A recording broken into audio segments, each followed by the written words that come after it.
ગાંધીધામના મહેશ્વરીનગર વિસ્તારમાં આવેલી પ્રાથમિક શાળામાં બની રહેલા બાઉન્ડરી વોલ અને બાથરૂમના કામમાં ભારે અનિયમિતતા અને નબળી ગુણવત્તાના આક્ષેપો ઉઠ્યા છે.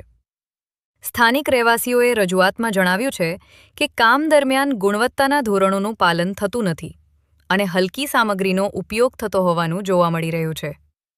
શાળાના બાળકોની સુરક્ષા સાથે સીધો સંબંધ ધરાવતા આ કામમાં જો સમયસર તપાસ નહીં થાય તો ભવિષ્યમાં કોઈ ગંભીર દુર્ઘટના સર્જાઈ શકે છે.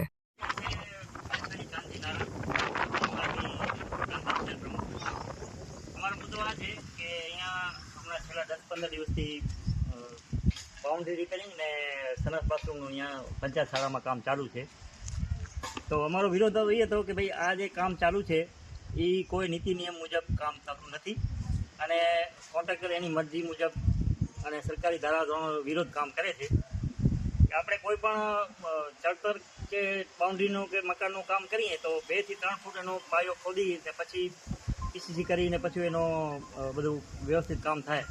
તો આ કાંઈ નહીં, 2-4 ઇંચ કે 6 ઇંચની માટી કાઢીને સીધી ચણતર કરી નાખી છે અને આ ભવિષ્યમાં ગમે ત્યારે ભૂકંપના આંચકા આવ્યા રાખે છે એટલે પડવાની તૂટવાની બીક રહે અને પ્રજાના પૈસા પાણીમાં જાય નહીં. એના માટે અમારો આ સખત વિરોધ છે અને આ કામ અમારે અટકાવવાનો કોઈ વિષય નથી, પણ આ કામ જે છે એ નીતિ નિયમ ધારાધોરણ મુજબ થાય એવી અમારી માંગ છે.